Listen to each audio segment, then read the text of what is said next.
Логопед болсын, дефектолог болсын, аботерапевт болсын, ерекше балаларға диагноз ету қою дұрыс па негізі? Диагноз поставить специалисты они не могут. Шығу себебі не деп ойлайсыз аутизм? Одни нейронные связи отмирают, ненужные, да, которые не нужны ребенку. Параллельно с этим происходит отмирание нужных нейронных связей. Эмоциональность родителей низкая очень. Мало играют с ребенком. При определенных условиях, благоприятных, этот генетический фактор может и не развиться. Көзім жетті да, ештеме көмектеспейді екен аутизмге. Шын нағыз аутизмге ештеме көмектеспейді екен. Аботерапия это выборка за последние, допустим, начиная от 2000 до 2025 года. Сөйлемейтін аутист балалар көп нәрсені түсінеді деп жазыпсыз, айтыпсыз. Это же дети со своим миром. У них свой особенный мир. Қазіргі көп ерекше ата-аналар антидепрессант ішеді дейді. Сонда аналарда бар дейді. Если мама сама находится в состоянии патологическом, как она может оказать помощь своему ребенку? Көп әкелер бар, ондай баладан бас тартып жатады, я? Когда родители, отцы не признают, что у его ребенка есть особенности, да, и он нуждается в помощи, я хочу сказать, что он просто ворует у ребенка свое это драгоценное время. В первую очередь совет отцам: сначала поддержать мать ребенка.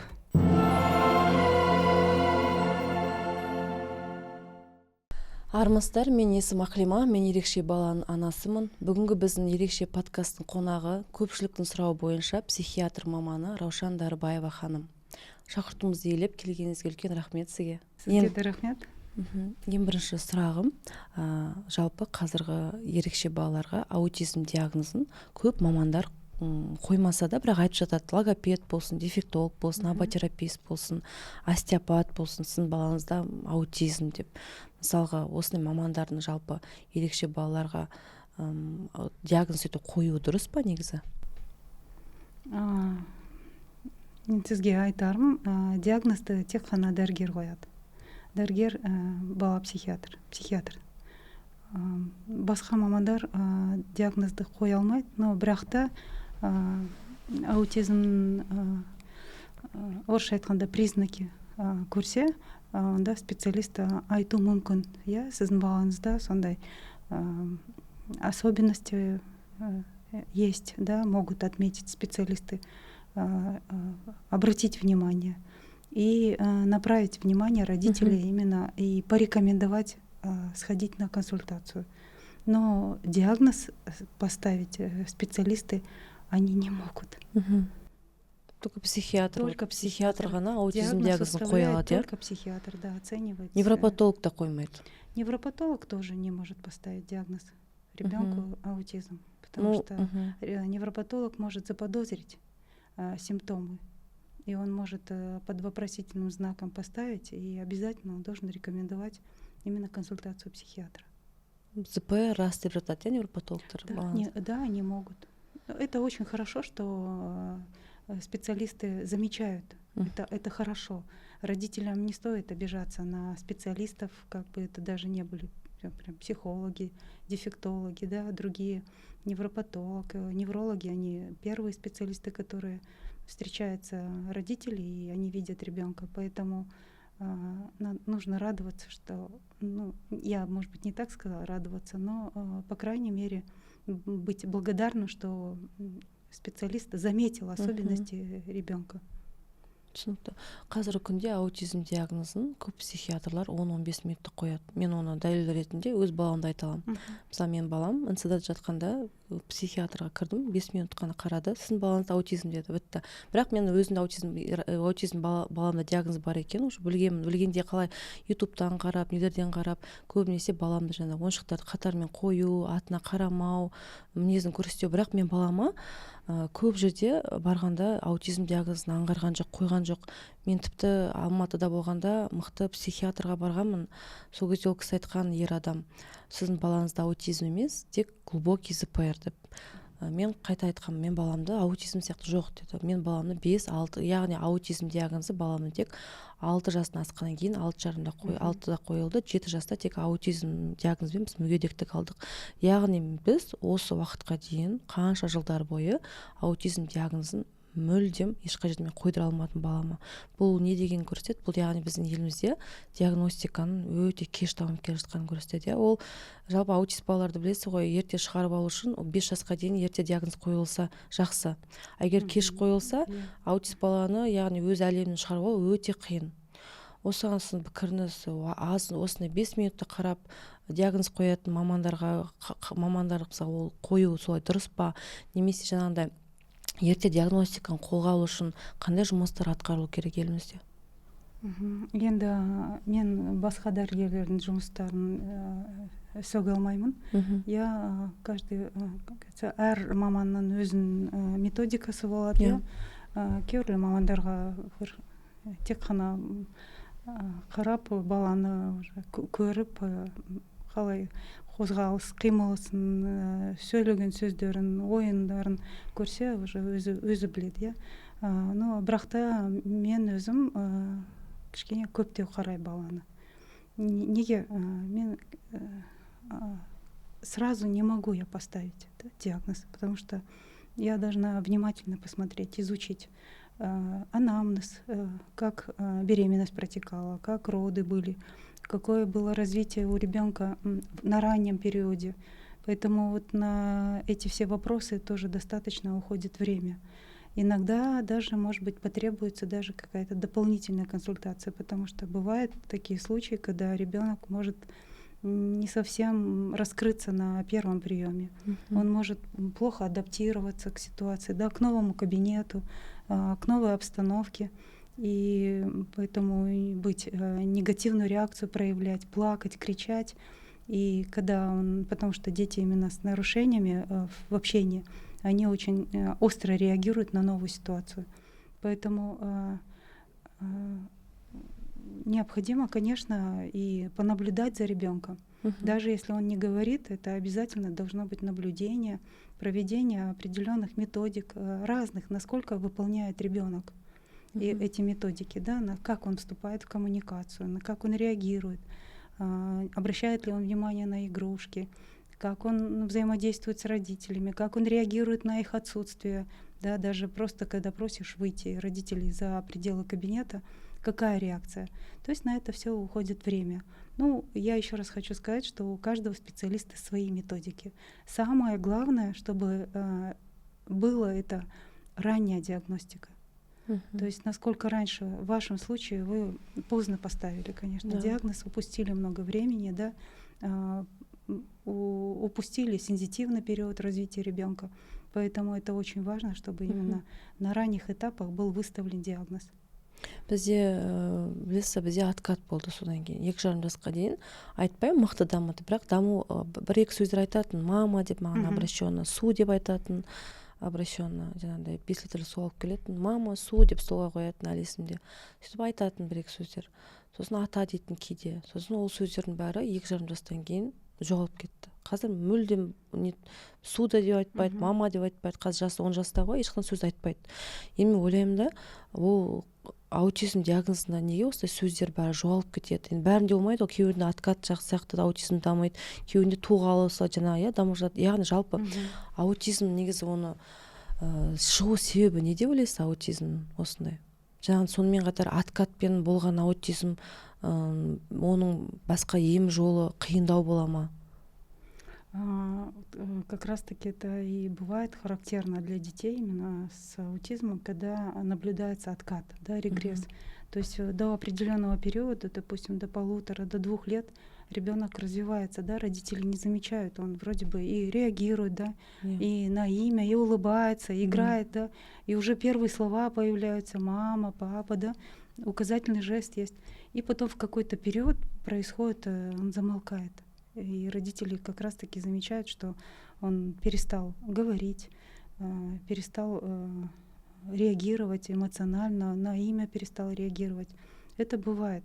Но со стороны, например, физиологии, если объяснить, да, Как раз почему мы говорим, что чем раньше обратиться, тем лучше, чтобы начать именно раннюю коррекцию, да?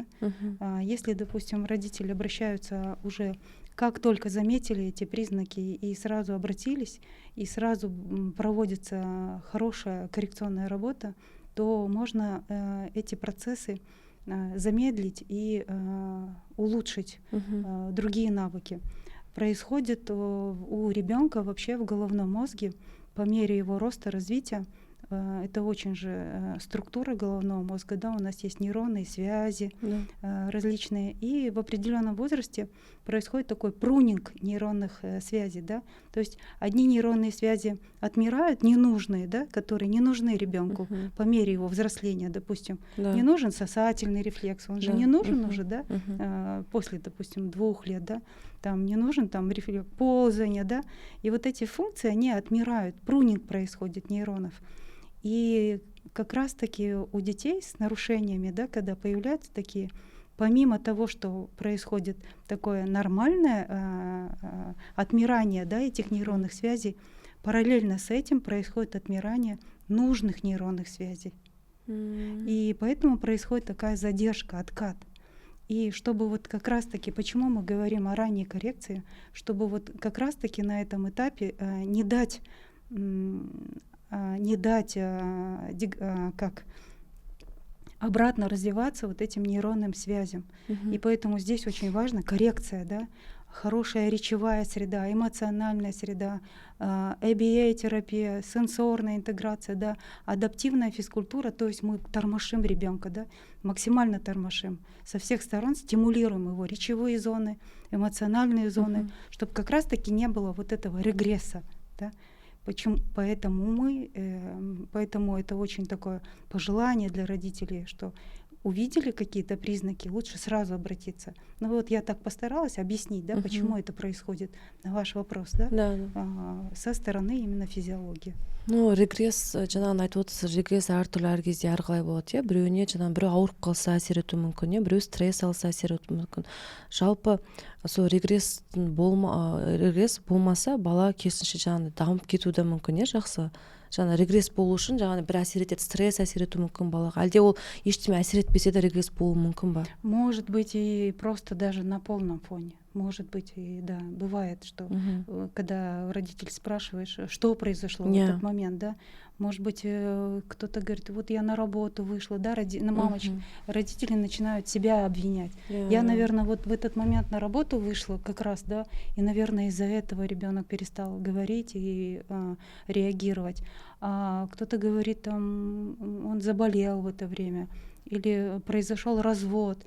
Но эти факторы имеют значение для ребенка. Они могут усугубить. Но фактически регресс, он может происходить у ребенка, да. И если еще эта среда будет она способствовать такому регрессу, это какая среда? Это когда мало говорят, да, эмоциональность родителей низкая очень, мало играют с ребенком. Также ребенок с раннего возраста уже может подолгу смотреть телевизор, да, вот эти факторы они усугубляют. То есть все вместе, все это работает. А вообще негізі аутизм шығу себебі не деп ойлайсыз? Қазір көбісі айтады ғой, мысалға невропатологтар айтады, ол ВЧД-дан болуы мүмкін, да? Жаңағындай психиатрлар айтуы мүмкін, әркім әртүрлі айтады ғой. Мысалы, сіз психиатр ретінде аутизм шығу себебі неде деп ойлайсыз? Ну, это много причин, да. И мы, например, доктора доверяем больше исследованиям медицинским, научным исследованиям. И вот последние исследования, они показывают, что прямо определенного фактора, да, по которому из-за причины нету. Да, это генетика емес. Это все множество факторов играет роль. Генетика в том числе тоже имеет значение, да, генетика. Факторы беременности, как проходила беременность, да, как роды проходили, какое было развитие ранее, то есть какие-то сопутствующие. И вот это все вместе, оно может быть, оно как раз-таки в процентном соотношении, оно стоит в причинах, вот эти признаки, они все стоят в причинах. Ну, генетика тоже. Но, кстати, вот по поводу генетики сейчас за вот 2025 год исследования говорят о том, что даже если есть какая-то генетическая предрасположенность у ребенка, да, но при определенных условиях, вот, благоприятных, этот генетический фактор может и не развиться. То есть это такой вопрос очень интересный сейчас, поэтому на этом сейчас все ломают голову, да, причину. Но родителям сейчас не стоит зацикливаться на причинах, а самое главное иметь вот настоящий момент, то есть оказывать поддержку ребенку и вовремя обращаться к специалистам и вовремя получать коррекционную помощь. Вот это главное. Енді қазір ата-аналар аутист ерекше балаларды емдеу үшін жан жаққа бара жатады, иә. Нанотроптар береді, психотроптарды береді, жаңағындай нейрондарын оятамыз деп стимуляция мозга, томатис, ТМС, СБН, ТКМП толып жатыр ғой негізі. бак-терапия бәрін жасайды. Мен өз балама бәрін жасаған айтып отырмын да. Содан кейін пересадка стволовых клеток деген бар, иә. Баламыз бізді онда алып барғанбыз Грузияға. Пересадка стволовых, ол жақта айтқан 70% жаңағындай гарантия берген. Аутизмді излечим, пересадка болғаннан кейін балаңыздан барлығы айығып кетеді деп.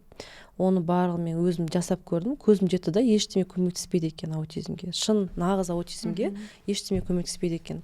ЗПР балаларға мүмкін көмектесу мүмкін, иә. Темповой задержкаға көмектесу мүмкін, ЗР-ға, ал нағыз таза аутизмға ештеме көмектеспейді екен. Енді сіздің ойыңыз қандай осындай емдерге? Бұл шынымен емдердің бәрі аутист балаларға көмектесуі мүмкін ба? Әлде бұның барлығы жай ақша шығарудың, жаңағы ақша шығарып ата-аналардың жай қалтасын босатудың бір жол болғанда көмектеспей ме әлде осының бәрі емнің бар балаларға? Я понимаю родителей, потому что они цепляются за любую возможность, да, и как только они слышат, что вот кому-то помогло, естественно, они готовы выложить все свои последние ресурсы. Главное, чтобы их ребенку помогло, да, и верят, они верят каждому, да, какому-то отзыву, каждой рекомендации, и поэтому они могут вот ездят, да, куда-то тратят огромные деньги, стараются это все сделать.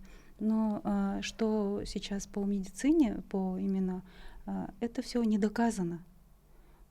Есть доказательная медицина, да, и, например, обзор всех доказательных методик именно при аутизме, он делает вывод о том, что при аутизме, при коррекции, при лечении аутизма работает только поведенческая коррекция. Аботерапия. Аботерапия. И разновидностей аботерапии очень много, да, она разная бывает. И она зависит от степени выраженности признаков, да, от разные методики, от возраста ребенка. Поэтому аботерапия это выборка за последние, допустим, начиная от 2000 до 2025 года. То есть там доказано, что именно эта методика только аботерапия. Это не лекарства, это не какие-то другие вмешательства инструментальные, да.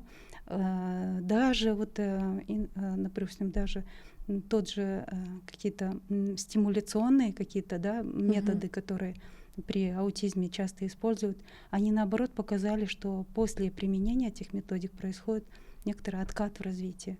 То есть нет необходимости лишний раз стимулировать головной мозг, а лучше вырабатывать именно поведение ребенка. Да. Мысалға доказательный медицина, невропатологтар доказательный медицинамен балаларға протокол жазып береді ғой. Көбінесе ол невропатологтардың көбісі аутист балаларға жаңағындай кортексин, когитум, цереброкурин, цереброрезин сияқты гамалон толып жатыр ғой, неше стартера, да, бүкіл препараттар жазып береді, мысалы аутист балаға. Оның себебі неге? Мысалы доказательный медицина жаңағындай жағынан тек аботерапия болғанымен, бірақ невропатологтар осыны ем жазып береді аутист балаларға. Ну, видите, я не невролог, да, и поэтому я не могу судить. Но осыға көмектеседі деп ойлайсыз балалар? Я знаю, что наотропы сейчас они не доказали свою эффективность. Мгм. И поэтому много коллег, которые я знаю, неврологов детских, они не назначают ноотропы, они знают, потому что это сейчас в протоколах даже их нет, Мгм. назначения Мгм. ноотропов, то есть не рекомендуется назначение. Но здесь индивидуальный подход, есть определенные какие-то состояния по неврологическим показаниям, да, которые решает именно индивидуально сам доктор-невролог. Но психиатры мы не назначаем ноотропы. Ал психиатрлар аутист балаға қандай көбінесе дәрілер жазады? Лекарства разные назначаются по показаниям, только по показаниям. Мгм. Это могут быть и нейролептики, это могут быть и антипсихотические препараты. Но эти препараты, они назначаются не для лечения аутизма. Мгм. Они назначаются для того, чтобы убрать некоторые негативные симптомы, да, агрессию у ребенка, если есть, не нарушен сон, Мгм. аутоагрессия есть, поведение выражено, нарушено. Только в том случае они назначаются только под строгим контролем.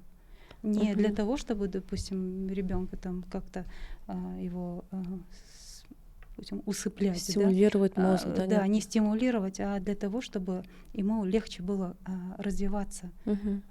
и он убрать вот эти все негативные симптомы. То есть, Чтоб поведение бар, чтобы поведение, да, тынышталсын да, деп да, бала. только при таких состояниях. Бірақ нейролептиктердің да, психотроп, антидепрессанттардың да негізі кері әсері бар ғой. Ну, это сложные препараты, да, Мгм. но есть такие состояния, когда без них тоже нельзя. Мгм. То есть они назначаются в определенных дозировках, согласно возрасту, согласно протоколам лечения, да, и под строгим контролем. И родители никак не должны их сами отменять, да, Мгм. или сами назначать. То есть это все назначается курсом по определенной схеме и под строгим контролем. Негізі бала, аутист бала бір нейролептик ішіп бастаса, ол өмір бойы сонда дәріні ішіп жүру мүмкін ба, әлде бір уақытта алып тастауға бола ма? Нет, конечно. Мгм. Он ДМСХ, Мгм. и всегда есть определенный курс лечения. То есть нет такого, что этот ребенок будет всю жизнь пить этот препарат. Мгм. Он назначается на определенное время, да, до устранения. Потом дозировка уменьшается, Мгм. постепенно уменьшается. И если ребенок уже прекрасно обходится без лекарственных препаратов, то в назначении уже нет необходимости. Енді қазіргі көп кезде көп ата аналар ер балаларына жаңағы аутизм диагнозын қоймау үшін психдиспансерға барудан қашады, психиатрға барудан қашады. Осындай ата аналарға не айтар едіңіз? Мысалға, мүгедектік алмай жатады. Негізі дұрыс па аутист балаға мүгедектік алып, психдиспансерға апарып, емдеп, жаңағындай жатқызған? Мысалы, көп ата аналар қорқынышы бар ғой. Осындай ата аналарға не айтар едіңіз? Ой, это хороший вопрос. Я сейчас хочу еще к предыдущему вопросу вернуться, да, Мгм. по лекарствам. Ну, есть состояния психиатрические, когда как раз-таки препараты могут применяться долго, да, это определенные такие редкие состояния. Это Мгм. могут быть шизофрения, да, то есть хронические психические заболевания. А вот по поводу вопроса, вот, который, да, вы сейчас задали по инвалидности, по посещению Центра психического здоровья, я всегда говорю родителям, если у ребенка есть показания, да, это, то есть он должен находиться под динамическим диспансерным наблюдением детского психиатра Мгм. в Центре психического здоровья, то это надо. А если у ребенка есть все показания к оформлению инвалидности, это право ребенка. Право ребенка. Не родителя, а ребенка, да? Да, но родители сами, родители решают за ребенка, но это право ребенка.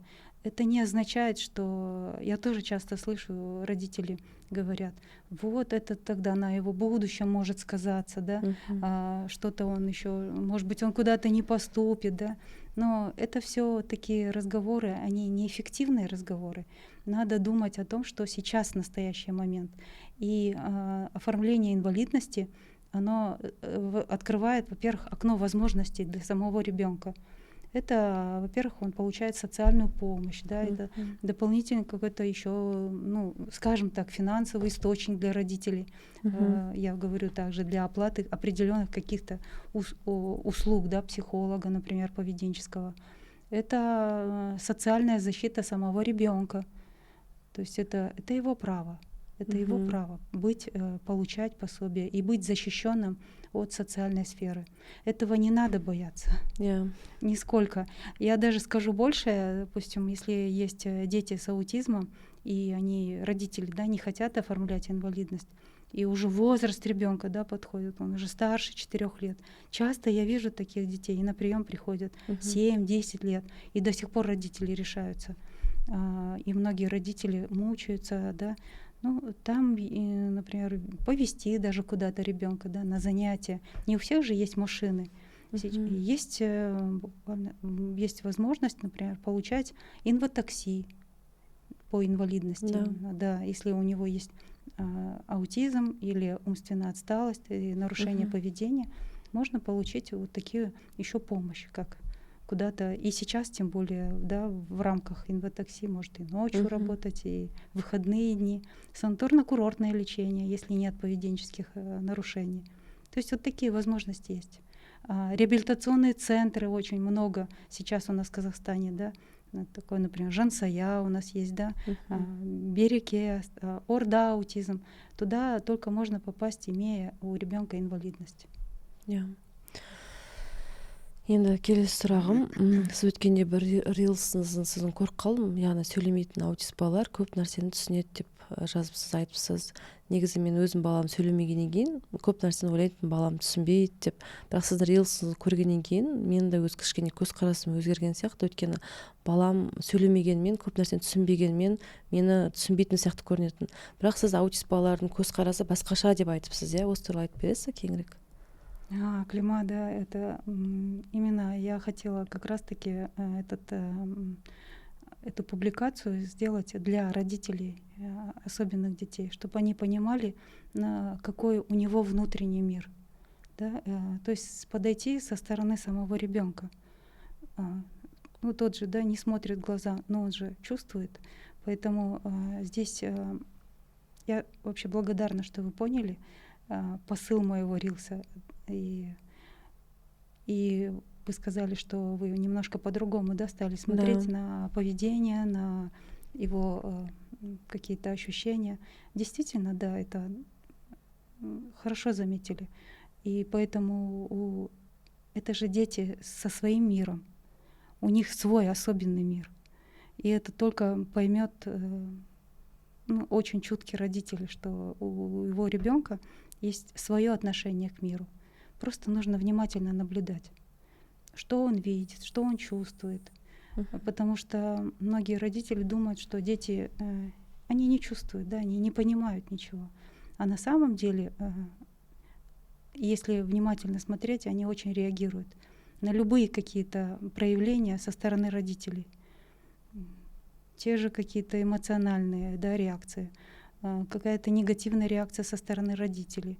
Если внимательно понаблюдать, у ребенка появляется тревожность, беспокойство, усиливаются стимы, да, он начинает стимулировать себя, да, и поэтому беспокоится. А потом родитель говорит, почему он такой, да, почему он такой беспокойный, а почему он такой агрессивный стал. А на самом деле вот у него свой мир. Негізі иә, олардың әлемдері мүлдем басқа ғой. Оны енді түсінетін адам да кейде ойлаймын, ата-аналар да түсінбей жатады ғой өз балаларын. Түсінетін адам табу, баланың не ойлайтынын сезу өте қиын негізі. Енді осыны ерекше балалар көп стим жасайды, жаңа қолмен, сол жаңа өз-өздерін бұл тыныштандыру үшін ба, әлде бұл аутистердің сондай өз ерекшеліктері ма сондай? Это самостимуляция, да. Ему так спокойно. Тыныштандырады өздерін. Да, это знаете, как он приводит свой головной мозг в порядок, свое состояние. Это как у нас, например, ЭКГ, да, сердечный ритм. Он же у нас бьется в определенном ритме. Сердце, да, наше бьется, да, определенный ритм есть. Бывает, когда он быстрее, да, сердце стучит, да. И что в этот момент человек делает? Он успокаивается, да, замедляется.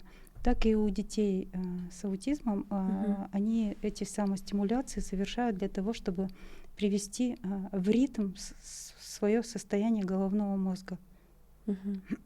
Это они нужны ребенку. Да, запрещать не стоит. Их запрещать не стоит, да, просто нужно внимательно обратить, когда они появляются.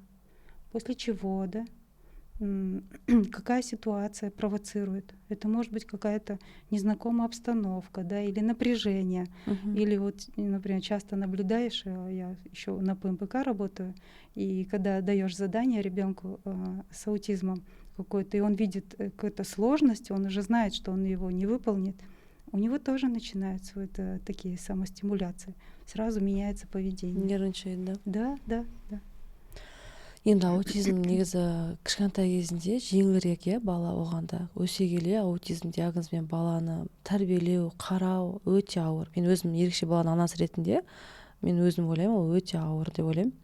Бұл балалар өсе келе тіптен ауыр болады. Мысалы, 15 жас, 16 жас, 18 жасқа толғанда осындай аутист балалармен қалай болашақта ата-анаға өздері жұмыс жасаған дұрыс? Өйткені аутист баланың жанында болатын, оның өміріне, тәрбиесіне ең бірінші әсер ететін ол ана ғой, ата-ана. Өйткені 70% ата-ананың көбінде құзырында. Ол реабилитационный орталыққа барса да, басқа жерге барса да, үйде әр қасында, әр кезде оның жанында ата-ана.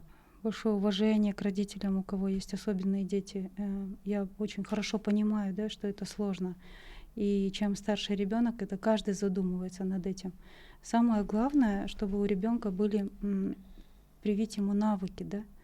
Когда коррекция начинается, всегда нужно исходить из того, что на сегодняшний момент не умеет ребенок делать. Начинается с самых базовых. Он не умеет ложку держать, да? Значит, надо научить его держать ложку. Правильно, да? Он не умеет там пальчиком показывать, надо научить его указательному жесту. Он не может в туалет ходить, значит, научить его опрятности. И так по мере его роста нужно увеличивать и прививать навыки, да? Дальше общение, дальше социализация. Это я сейчас говорю о детях, которые идут на коррекции и усваиваются, да, даже если не говорит он, ребенок, его очень важно родителям научить именно навыкам сначала самообслуживания и социализации, да. В дальнейшем, по мере роста, уже нужно все-таки задумываться о том, что что дальше, да, будет он. Действительно, да, какое будущее его ждет, да, что он умеет, что он не умеет, да, в школу он научился ли он читать, хотя бы он научился ли он писать, да, и это все индивидуально.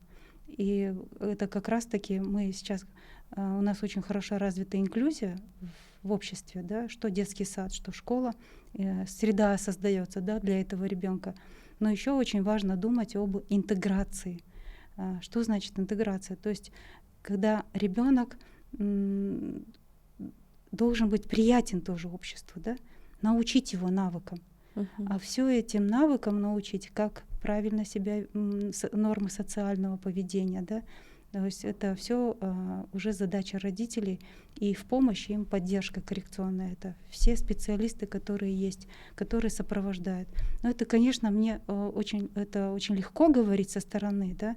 Но сейчас, например, очень много вопросов поднимается по дальнейшему учебе детей. Допустим, закончил школу, да, и можно подумать уже о том, какой профессией владеет этот ребенок. Пусть на его уровне развития, как он умеет развиваться, но он же умеет что-то делать, да, поэтому это колледж может быть. То есть обязательно это профессия, да, это профессиональная подготовка. Может быть, он его кушать умеет готовить, или шить, или разводить цветы, или еще другое. То есть об этом нужно думать обязательно. И для этого существует сейчас как раз-таки образование, получить профессию, да, именно для детей, у которых есть особенности, чтобы они умели сами себя как-то обеспечивать. То есть это говорится не совсем о тяжелых случаях, когда ребенок совершенно не может там себя обслуживать, а именно в тех случаях, когда ребенок уже как-то социализирован на своем уровне. Біз негізі көбінесе аутист балалардың өмірі, балалардың болашағы, бала деп айтамыз ғой. Енді сол баланы асырайтын, қарайтын, тәрбиелейтін ең бірінші ана ғой. Анаға үлкен күш түседі, жүк түседі. 24 сағат бойы қасында ана қарайды. Соған байланысты, мысалы, өткенде қонағымыз болған депутат Екатерина Смолякова айтады да, қазіргі көп ерекше ата-аналар антидепрессант ішеді дейді да. сондай аналар да бар дейді. Жаңағыдай өздерін тыныштандыру үшін жаңағы ресурстар жетпей жатады, иә, өйткені ауыр болғаннан кейін оны түсінемін. Енді осындай ата-аналарға не айтар едіңіз? Осындай антидепрессант ішіп өздерін тыныштандыратын ата-аналарға, немесе осыны ерекше баланы қарайтын, өздеріне ресурс күшін таба алмай жүрген ата-аналарға? Это очень такой интересный вопрос и нужный. И когда я вот сейчас как раз о своей практике скажу, когда родители обращаются и ребенку выставляется диагноз, они очень сильно реагируют. И как раз таки вот эти они стадии проходят, да, принятия, да. И самое главное, вообще рекомендуем, чтобы родители сами находились в хорошем ресурсном состоянии. То есть обязательно необходимо самообразование родителей для того, чтобы они понимали, что такое ABA-терапия, да, что такое аутизм. И многие родители хорошо с этим справляются. Примеров очень много, да. Вот даже вы, да, вот вы насколько вы четко видите, да, ситуацию, и поэтому вы знаете особенности своего ребенка. И поэтому родителям очень важно, во-первых, друг друга поддерживать, да, чтобы поддержал их специалист, понимало общество. И, конечно, это сложно, да, переживать. И многие прибегают, конечно, к антидепрессантам, но это очень важно быть родителем. Я бы сейчас пожелала родителям быть все-таки в своем хорошем, позитивном, ресурсном состоянии. Потому что дети всегда чувствуют, в каком состоянии находятся родители. И у позитивных родителей всегда дети тоже, они стараются в развитии улучшаться, потому что дети — это как наше отражение, это все влияет, да, это все влияет на состояние ребенка. И поэтому родителям не надо забывать о своих хобби, о своих увлечениях. То есть не нужно растворяться вместе с ребенком. Я всегда говорю, это ваш ребенок, а это вы. Вы разные люди. Вы совершенно разные люди. Никто так получилось, что вы оказались теперь мамой этого ребенка, но это вы, да, и у вас тоже должна быть своя жизнь, свои интересы. Поэтому постарайтесь, да, организовать так, да, поддерживайте отношения внутри семьи, друг друга поддерживайте. Это хорошо, когда семья полная, да, чтобы они друг друга. Поэтому очень важно, когда отцы еще участвуют. И, очень много родителей, которые одиночку воспитывают. И здесь, конечно, сложно. Поэтому существуют разные клубы, да, сообщества, ассоциации, которые создают. Поэтому здесь лучше надо общаться между собой. У кого тоже есть такие дети, делиться, разговаривать, да, если надо, плакать, получать советы, поддержку, но не нужно уходить в заболевание. Потому что если мама сама находится в состоянии патологическом, как она может оказать помощь своему ребенку? Кто тогда поможет ее ребенку? Өте дұрыс айтасыз. Негізі осы мен баламды емдеймін деп қалай кішкентай кезінен бастап қалай 10 жыл өтіп кеткенін білмеппін. Мысалға балам сол еммен жүріп кішкентай кезінен алысып жаңағыдай өзімді ұмытып кеттім, шынымды айтсам. Бұрында мысалы журналистика профессиясын бітірген мен баламды үйде декретте жаңа отырып 10 жыл бойы осы баламен алысып жүрдім. Басқа көп балалы анамын, бірақ ерекше балаға көп назар аударамын да, тіпті кейде сау балаларымды ұмытып кетемін. Осы баланы көбісі айтатын, сырттан көрген адамдардың барлығы, құрбыларым да, туысқандарым да, сен ерекше балаға тым көп көңіл бөлесің, басқа балаларына көңілді аз бөлесің. Осы ерекше бала деп тіпті жұмыстан етпейсің. Осы енді ғана шынымды айтсам, осы жылы ғана қолыма алып, өзімді ерекше подкастты ашып, ерекше подкастты ашуда мақсатым ата-аналарға ақпараттық қолдау. Өйткені өзім кезінде баламды қаржы ақпарат қараймын, таба алмаймын. Өзімдің баламды тек бір орыстың блогерінен қарап, өз баламды салыстырып, сол кезде ғана баламда осындай белгілер бар екен ғой деп білдім да. Сол үшін қазіргі ата-аналарға ақпаратты қолдау ретінде көп білсін аутизм жайлы. Жаңағыдай көбісі қазір ұялады ғой, аутист балалар болса, көбісі тығып ұстайды ата-аналар, иә. Бізде қазақилыққа салынады. Сосын оның ішінде ең басты мәселе әкелер бар, иә. Мысалы мен жолдасым көмектеседі, бірақ көп әкелер ата-енелер бар, ондай баладан бас тартып жатады, иә. Ондай бала мен емес, сенің кінәң деп оған ата-енелерді басып жатады жаңағы ата-анаға, иә. Ондай аналарға 2 есе ауыр. Жаңағыдай баланың жүгі бар, диагнозы бар, одан кейін оған жүк артылады. Енді мен ойлаймын, әке араласса, балада жаңа дамуы жақсырақ болады деп. Осыған орай әкелерге мысалға қандай үндеу айтатын едіңіз ерекше балалардың? Я очень люблю этот вопрос, Аклима, потому что когда приходят, я очень радуюсь, когда на прием приходят сразу оба родителя, и отец, и мать. И когда они одинаково усваивают, да, то есть они одинаково реагируют, они понимают, да. Но правильно говорите, в практике часто очень отцы не принимают. Я это каждый день вижу. Вот только вчера на прием приехала мамочка, ребенку 6 лет. Отец не признает, что у него аутизм. Он украл. Я просто хочу сказать, что когда родители, отцы не признают, что у его ребенка есть особенности, да, и он нуждается в помощи, я хочу сказать, что он просто ворует у ребенка свое это драгоценное время. Он сам делает плохо своему ребенку. И действительно матерям приходится вот как-то выходить из этой ситуации очень сложно, и корректировать потом сложно, да? Или это ребенку, которого заметили, вот она вчера, мама говорит, я в 1,5 года видела, что у ребенка он уже перестал у нас откликаться на имя и перестал говорить мама, папа, девжугам балауы. Акесі айтыпты, атасы айтыпты, енесі айтыпты.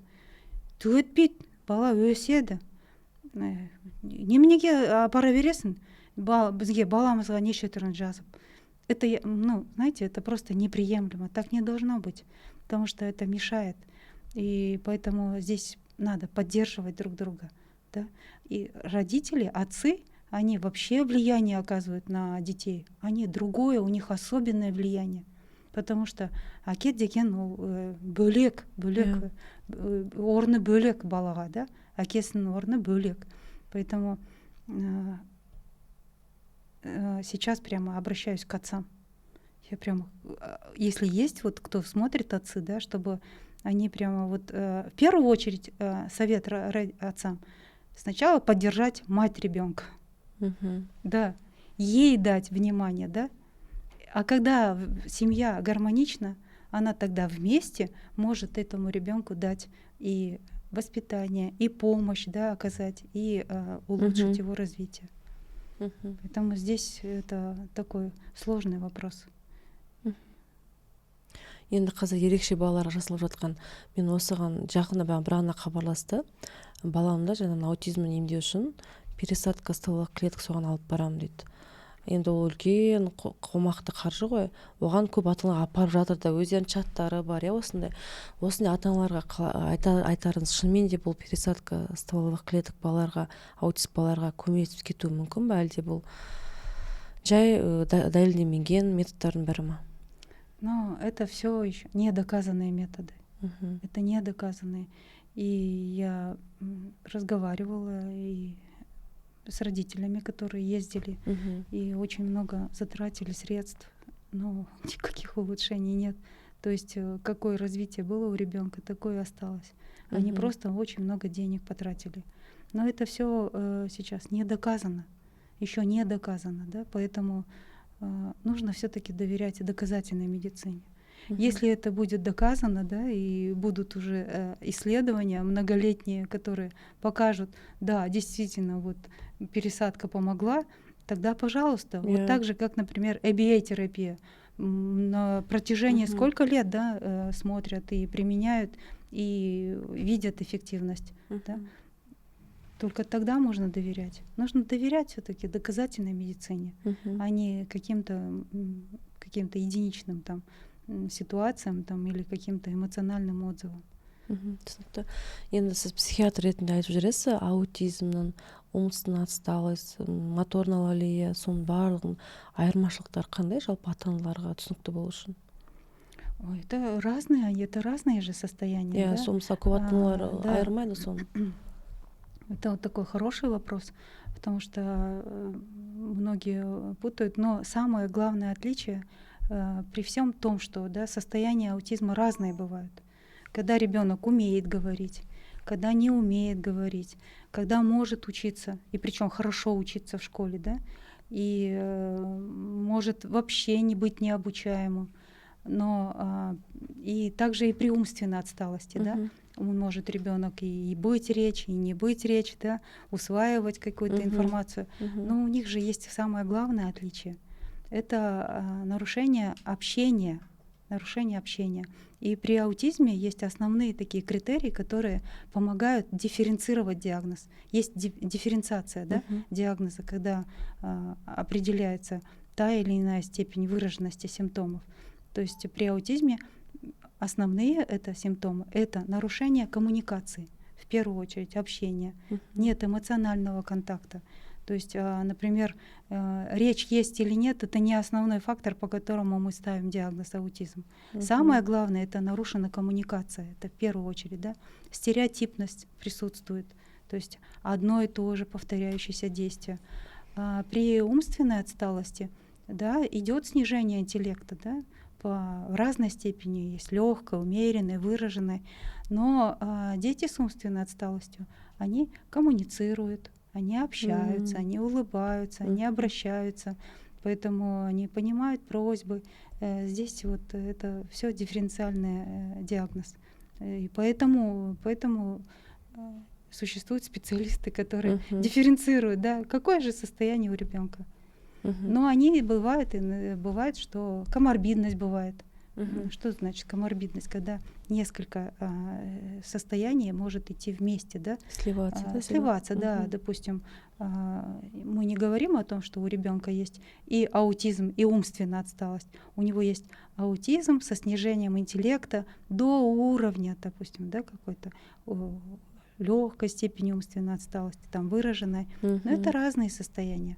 Как раз таки при аутизме, вот я еще раз хочу сказать, что это нарушение общения, нарушение коммуникации и стереотипность. Негізі аутизмнен осы аутизм состояниясынан аутизм несінен шығару мүмкін ба баланы, әлі өмір бақи сол қала ма?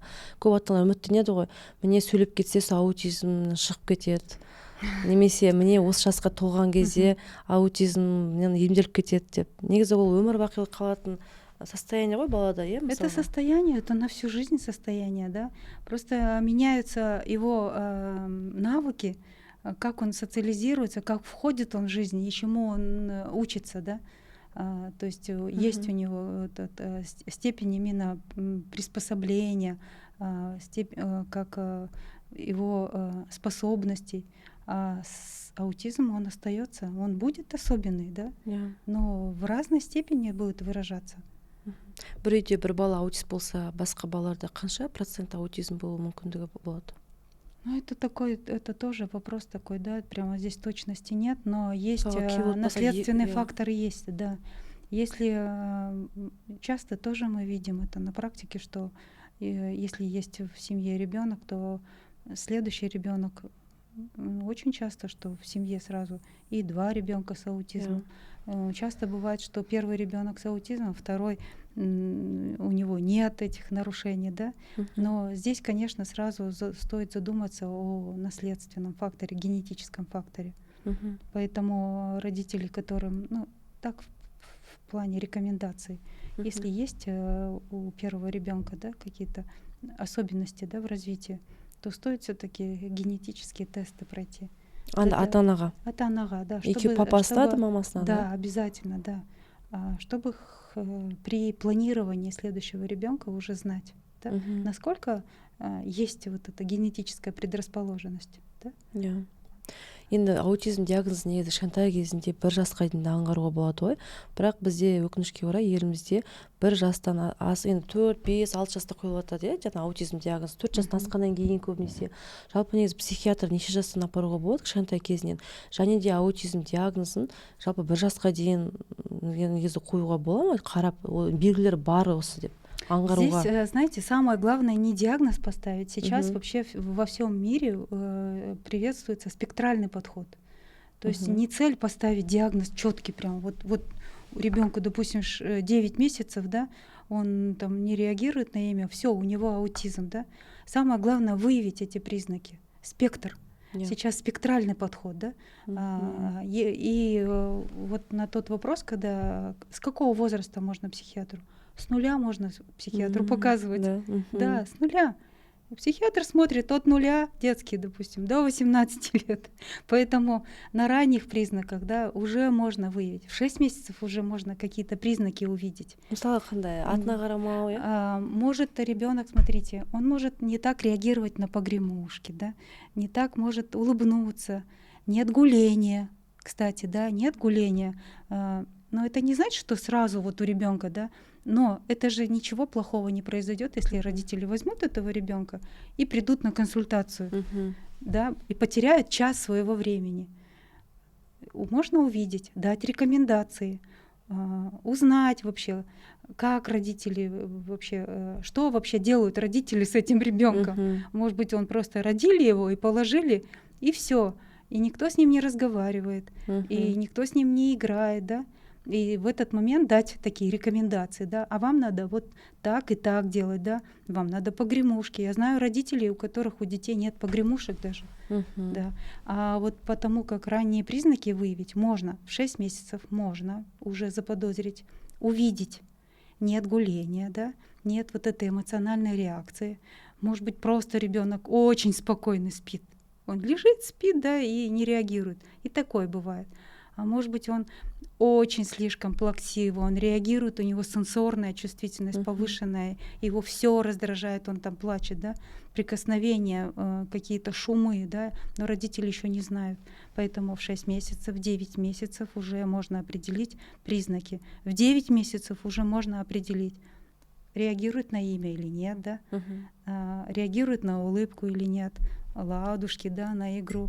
То есть я рекомендую. Указательный жест, да, надо смотреть. Жест уже годику уже появляется, указательный жест. Уже в год ребенок уже призывает родителей к совместной игре. А если нету жеста указательного уже году, уже надо насторожиться. Да? Нет такого лепета, да, там мама, папа, активного, уже можно насторожиться. Это ничего не поменяет, но зато родители получат консультацию. И поэтому ранние признаки, красные флажки можно заметить, начиная с 6 месяцев у ребенка. Жалпы аутизм диагнозын ата-аналар стрессіз, жаңағындай депрессия беріліп кетпей, қалай өздеріне қабылдауға болады? Қандай кеңес берер едіңіз? Это легко сказать. Потому что когда родители қабылдау өзінің видят, да, этаптары что бар ғой, негізі сол қабылдау этаптарын айтып жіберсеңіз, все этапы, этапы есть, да, принятия, да, отрицают сразу, отрицание. Это первый этап. Нет, это не может быть с моим ребенком, только не у нас, да. Я не верю, не может быть, он еще маленький. Потом злиться начинают родители, да, что ну как так, почему именно я, да, почему это в нашей семье это произошло. У нас же все так отлично было, мы и беременность планировали, и мы фрукты и овощи ели, да, и на море отдыхали.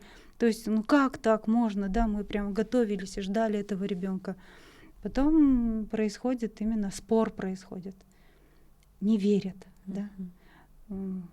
Это уже такой тоже логический этап в принятии, да. Начинают к специалистам обращаться, к разным специалистам, ну, к нужным, к ненужным, да, перепроверяют, еще второе, третье мнение получают. Я тоже таких часто встречаю родителей.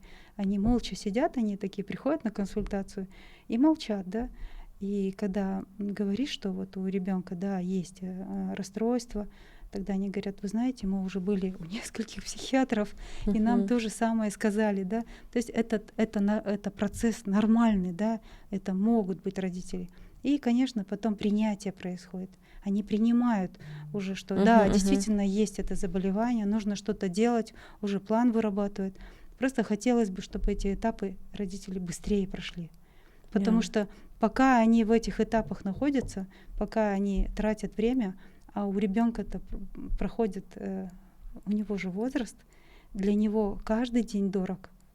И лучше, конечно, быстрее. Я и так и говорю, это вы можете, ваше право, да, вы можете сходить еще к другому, получить второе мнение.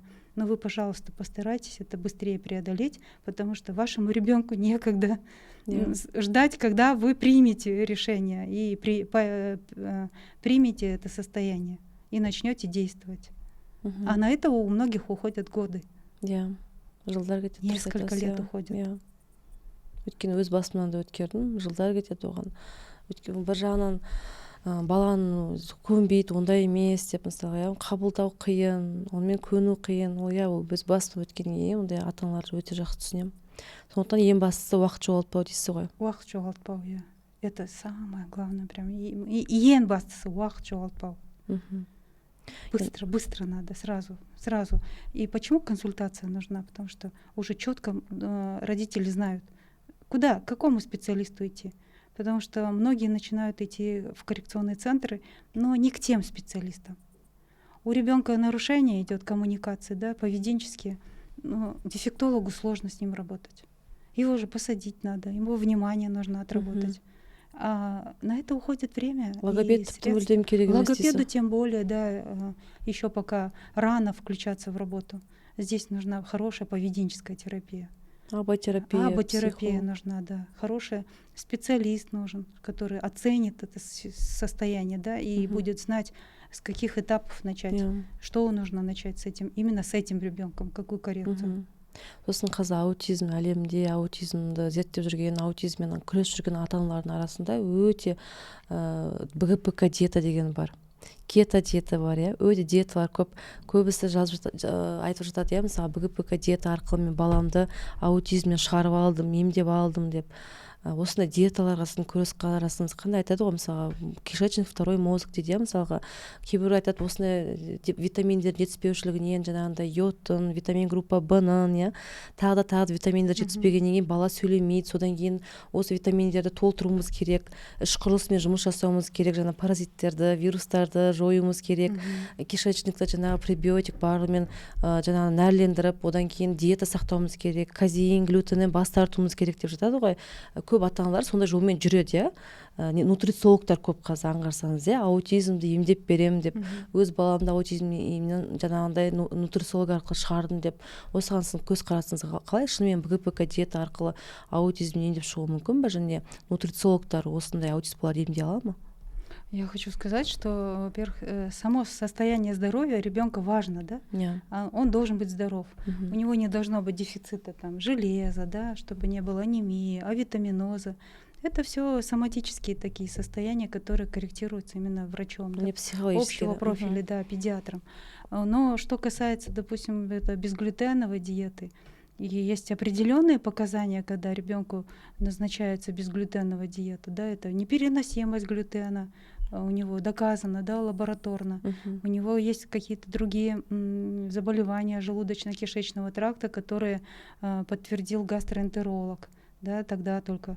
А так повально, чтобы вот именно лишать ребенка определенных продуктов и сажать его на строгую диету, это неэффективно, потому что это все не доказано, поэтому всем подряд эта безглютеновая диета, она не нужна. Она нужна только тем, кому это показано. Конечно, ребенка должен быть полный состояние, хорошее здоровье, да, у него и авитаминоза не должно быть, потому что многие дети избирательны при аутизме, и иногда не поступает какое-то определенное, да, именно количество необходимых минералов, витаминов, но это лучше обсудить все-таки с своим лечащим доктором, с гастроэнтерологом, с диетологом, и это нужно доверять именно специалистам профильным, потому что нутрициологам, я так думаю, что я так вижу, что есть и которые вообще не имеют медицинского образования, поэтому здесь это все, это тоже бизнес.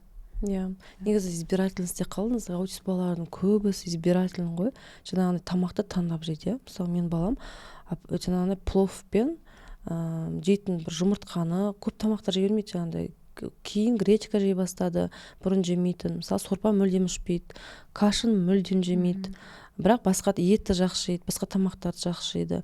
Сонымен ойлаймын да, бір ретте бір кітаптан оқып қалғам, аутист балаларда неге избирательность болады дегенде, олар көздеріне жаңа тамақтар, кейбір аутист балалардың көздеріне тамақтар жаңағындай бір паук сияқты, өрмекші сияқты көрінуі мүмкін дейді, сол шын ба?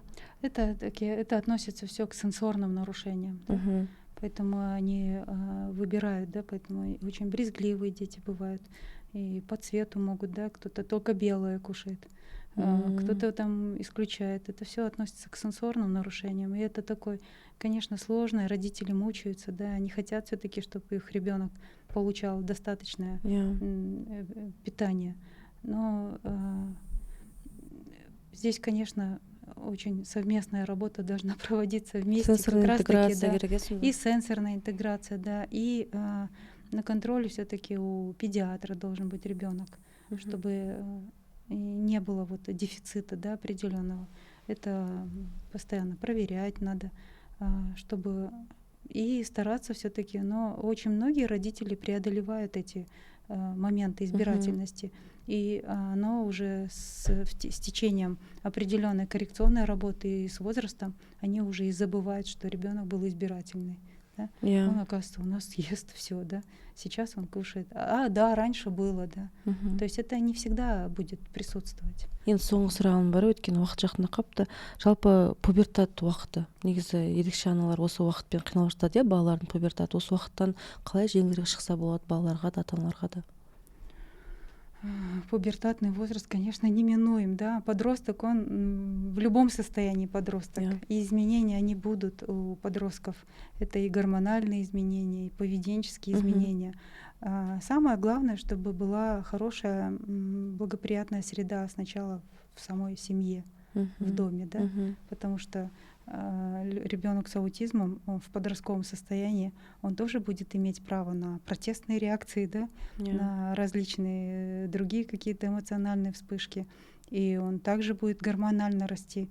Поэтому надо родителям быть всегда осведомленным. Это опять-таки мы возвращаемся к самообразованию родителей, чтобы они читали, они знали, да, что не боялись часто консультироваться со специалистами, да, какие-то замечали изменения, да, допустим, в телосложении, да. Если это девочки, там, может быть, там наступление менструального цикла, научить подготовиться к этому периоду.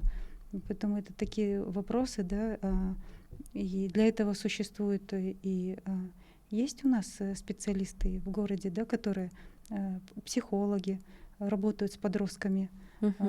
Самое главное любого подростка в этот момент занять, чтобы он знал, да, навыки у него были, как трудовые, так и практические навыки, чтобы он умел дома что-то делать, да, у него какие-то увлечения были. И это не значит, что ребенок с аутизмом у него не может быть. Это тоже, чтобы у него не было там свободного времени, да? Чтобы он не сидел в телефоне долго, потому что это тоже, это опять-таки отношения родителей. Здесь все сама среда играет роль. Түсінікті. Енді рахмет үлкен, ата-аналарға өзіңіздің тілегіңізді, өзіңіздің ойыңызды айтып жіберсеңіз. Енді ерекше балалардың ата-аналарына мен көп рахмет айтамын, да, за их труд, терпение. Желаю им здоровья, во-первых, самим себе, да. Как одна пословица есть: человек, который не умеет заботиться о своем здоровье, не может позаботиться о другом человеке. Поэтому, чтобы они сначала позаботились о себе, именно родители особенных детей. Потому что хороший, здоровый родитель может позаботиться о своем ребенке и быть всегда в эмоциональном состоянии, хорошем. Керемет, өте үлкен ақпараттар бердіңіз. Мен өзім үшін өте үлкен ақпарат алдым сізден. Рахмет сізге келіп ойыңызбен барлық жаңағындай аутизм жайлы ақпаратпен бөліскеніңізге үлкен рахмет. Осымен біздің ерекше подкаст аяқталды. Назар аударып қарағандарыңызға үлкен рахмет.